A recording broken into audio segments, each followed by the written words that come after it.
Hello दोस्तों, आज मैं 13वीं पे आया हूँ। जो कि आप देख रहे हैं कि हम लोग हमारे दोस्त हैं सारे। जो कि आज हम काफ़ी लेट हो गए आने में, और समय कुछ और था।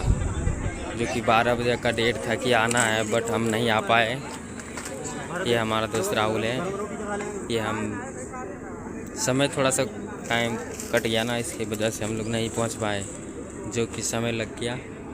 बाकी हम आपको ये सब चीज़ दिखाना चाह रहे हैं। जो कि आज 13वीं है। हमारा दोस्त का दादी लेट कर गई, जो कि उसको आत्मा को शांति मिले, इसके लिए धन्यवाद। ये जो आप देख रहे हैं ये राहुल भाई है, इसी का दादी है।